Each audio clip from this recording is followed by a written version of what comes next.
दोस्तों Kerala high court का बहुत ही इंपॉर्टेंट फैसला आया है, बहुत ही महत्वपूर्ण रूलिंग है। ये उन लोगों के लिए है जो लिव इन रिलेशनशिप में रह रहे हैं और उनके खिलाफ उनके लिव इन में रहने वाली पार्टनर ने 498A यानी कि क्रूअल्टी का मुकदमा दायर कर दिया है। तो ऐसे व्यक्तियों के लिए ये मामला राहत देने वाला है। अब सबसे पहले लिव इन रिलेशनशिप क्या होता है वो आप सभी लोग अच्छी तरह जानते हैं। जब कोई भी पुरुष और स्त्री मैच्योर हों और अपनी इच्छा से एक ही छत के नीचे रह रहे हों और उनके सारे संबंध सारे कर्तव्य पति पत्नी वाले हों, बस उन्होंने विधिक लीगली तौर पर शादी नहीं की है और ना ही सामाजिक रूप से, तो वो लिव इन हो गया।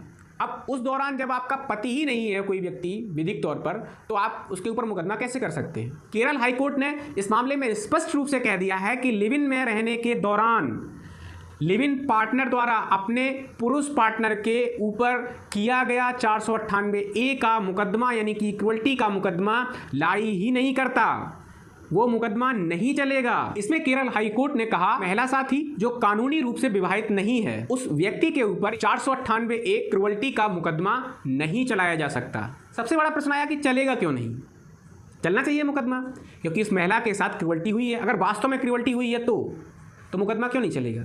इसके ऊपर न्यायालय ने टिप्पणी करते हुए कहा है, सबसे पहले स्पष्ट किया कि क्रूअल्टी का मुकदमा या 498A का मुकदमा पत्नी द्वारा अपने पति के ऊपर लगाया जा सकता है और कोई भी महिला जिसका वो व्यक्ति पति ही नहीं है, जो लिव इन पार्टनर है, अर्थात उन्होंने विवाह ही नहीं किया है, वो अविवाहित पुरुष है और ना ही महिला विवाहित है, वो भी अविवाहित है, जब वो पति पत्नी ही नहीं है तो उनके ऊपर मुकदमा कैसे लगाया जा सकता है। क्योंकि 498A के लिए सबसे पहली कंडीशन तो यही होती है कि दोनों व्यक्ति पति और पत्नी होनी चाहिए विधिक तौर पर और या सामाजिक तौर पर।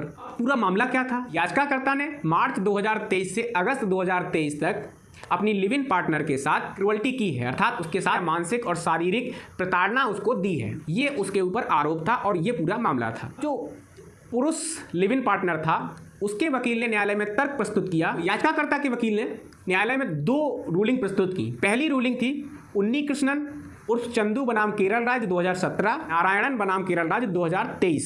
इन 2 रूलिंग का हवाला देते हुए न्यायालय में तर्क दिया कि याचिकाकर्ता और शिकायतकर्ता इन दोनों के बीच जो संबंध था वो मात्र लिव इन रिलेशनशिप का था और ये एडमिटेड तथ्य था, एडमिटेड फैक्ट था। दोनों पार्टी ये मानते थे कि उनके बीच जो संबंध था वो पति पत्नी का ना होकर के लिव इन पार्टनर्स का था और उनके बीच कोई कानूनी विवाह नहीं हुआ था जिससे धारा 498A के अंतर्गत कोई अपराध हो सके। इसके बाद कोर्ट ने अपना जजमेंट सुनाया और जजमेंट सुनाते हुए कोर्ट ने कहा, न्यायालय ने एक रूलिंग बताते हुए कहा कि शिवचरण लाल वर्मा और अन्य बनाम मध्य प्रदेश राज्य 2002 का हवाला देते हुए कहा, इस मामले में सर्वोच्च न्यायालय ने निर्धारित किया था 498A के अंतर्गत मुकदमा चलाने के लिए वैध विवाह होना चाहिए।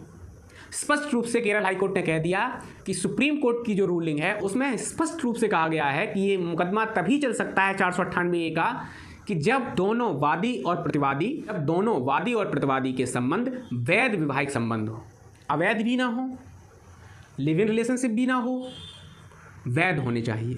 आगे न्यायालय ने कहा कि 498A के अंतर्गत अपराध है पति द्वारा या पति के नातेदारों द्वारा किया जाना चाहिए। आगे कहा कि एक पुरुष जो किसी महिला के साथ कानूनी विवाह के साथ या कानूनी विवाह के बिना उसके साथ रहता है तब वह महिला साथी अपने साथी के ऊपर 498A के अंतर्गत मुकदमा नहीं चला सकती। और आगे न्यायालय ने कहा कि इन मामलों के तथ्यों को देखते हुए स्पष्ट रूप से प्रतीत होता है कि इन दोनों व्यक्तियों के बीच पति पत्नी का संबंध नहीं था। 498A के अंतर्गत पति या पति के नातेदार होने चाहिए थे, इसलिए यह मुकदमा लाई नहीं करता, इसे खारिज किया जाता है। इस प्रकार न्यायालय ने याचिकाकर्ता की अपील को स्वीकार की और कार्यवाही को रद्द कर दिया। इस प्रकार से स्पष्ट हो गया कि लिव इन रिलेशनशिप रहने के दौरान महिला अपने लिव इन पार्टनर के ऊपर 498A की कार्रवाई कर मुकदमा नहीं चला सकती। तो लिव इन रिलेशनशिप यहाँ पर बहुत खतरनाक हो जाता है। अगर कोई व्यक्ति लिव इन के दौरान अपनी साथी के साथ गलत व्यवहार करता है, मारपीट करता है, मानसिक और शारीरिक रूप से प्रताड़ित करता है, तो उसके पास क्या उपाय रह जाता है, वो क्या कर सकती है। इसलिए लिव इन रिलेशनशिप से बचना चाहिए और ज़्यादा से ज़्यादा कोशिश की जाए कि आप लीगली शादी करके रहिए। शादी नहीं कर सकते, परिवार वाले राजी नहीं हैं, तो आप कोर्ट मैरिज कर लीजिए, लेकिन विधिक तौर पे रहिए। इसके बाद मिलते हैं हम लोग अगले वीडियो में, तब तक के लिए ख्याल रखें अगली रूलिंग के साथ। धन्यवाद, जय हिंद।